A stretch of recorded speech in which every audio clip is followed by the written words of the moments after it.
Hello and welcome to a screencast tutorial on how to do a choose your own screen or choose your own adventure active engagement edition. I will walk you through the story planner, which is a Google Doc for teacher review only, and then how you transfer that to a Google slide deck, which that would be shared out onto Google Classroom or however you disperse Google Docs to your students so they can actively engage with the choose your own adventure. There's an accompanying blog post about this on how I came up with the idea, why I recommend it, and how my students reacted on blog.justinberkler.com. I'll put a link to that in the description below. So anyways, let's get to it. This is the Choose Your Own Adventure Active Engagement Edition Story Planner. This is only for the teacher use. The reason this is only for the teacher use is this will have the entire story with every possible story option on it. So you wouldn't want your students to have that because that would kind of ruin the fun of it. So what I did here was I kind of laid out what each slide should have on it. This will be for developing the whole master slide deck, which would again be for your eyes only, and then I'll show you what you do to personalize it for each student so they have it to begin with.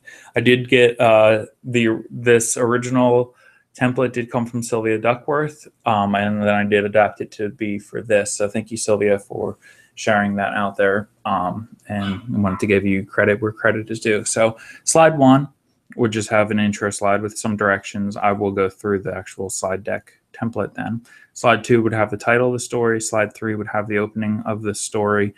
And then slide four is where the first choice is presented to the student. So, you know, they choose the path to the left or the right. I identified this as choice A or B just for sake of doing it. I actually put little lines here for you to type what the two choices is. This is just to help you stay along. So then on slide five is where the students are going to actually type what answer they choose and why they chose it. So that's the big difference with this versus a traditional choose your own adventure. With traditional choose your own adventure, students are just clicking, going from slide to slide or page to page on a Google form. This way, they're typing what they chose and why they chose it. So it makes them develop their argumentative skills a little bit more. So then it breaks down to be either they go to choice A over here or choice B over here. Slides 6 and 7 will be if they chose choice A, and so the story would continue. They'd get two more choices. Slide 7 would be where they would choose their answer.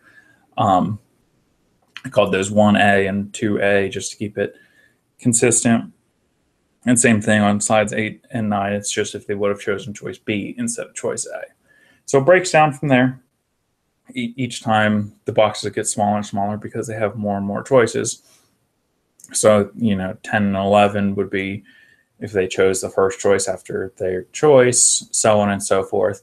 So what I found was, and this continues through all the way to the story ending, what I found was easiest was pick one path, kind of write the story throughout. So I would, you know, from up here, I would choose choice A, and then 1A, and then 1C, all the way down to the ending. And then I'd go back up to the top, you know, go back to wherever they go from choice A to 1A to this time they do 2C. So it just goes on through there until they are completed to the story. So it does take a little bit of time. It makes a little bit more sense when you get rolling with it and you delete out some of this text and put in your own text. At the end, you can have an actual story ending that you have chosen, or I like to leave their last thing rather than they choose an answer. It's more of a prediction question where they're developing what they think happens next. And if you like it, that could be the end of the story. You could leave it there. If not, you want to have it forced to an actual ending, that could be the story ending. And then finally, my very last slide, I had a feedback slide for the students, what they liked about it, what they didn't like about it, what they do differently in the future. So if you notice, I do have this all color-coded. So when you flip over to the slide template, it is color-coded. So you see slide 1 here is a green, slide 1 here is green. We have a yellowish color. yellowish color, so on and so forth. So it does very much mimic exactly what it is. I'll go ahead. I will put these right next to each other so we can kind of follow along here. So now I do have them next to each other here. So you can see the colors do match up, which makes it a little bit easier as you progress through it. So you would transfer all your stuff from the Story Planner, which is for teacher use only, to the Google Slides, which is for the students would eventually use it.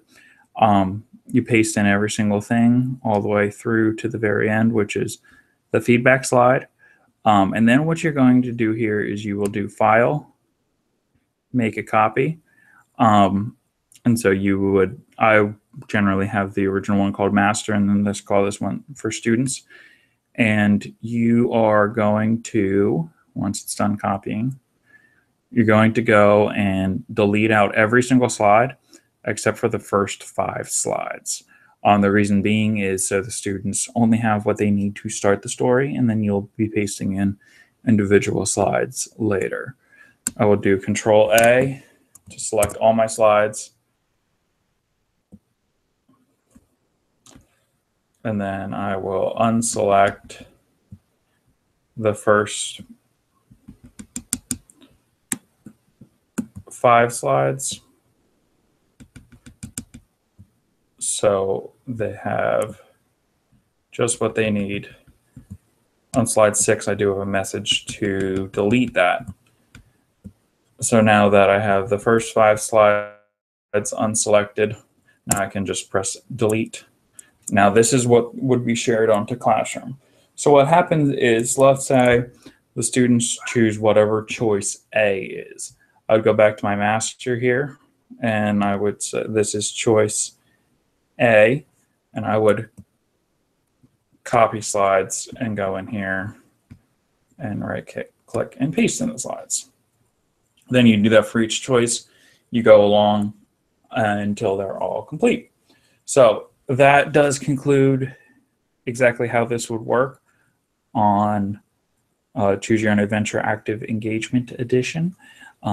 Students will be free to interact with this, make their choices, build their arguments, and make sure that they are happy with it. So if you have any questions, feel free to reach out via Twitter, email, in the YouTube comments, or in the blog comments. So thank you for watching, and I'll catch you next time.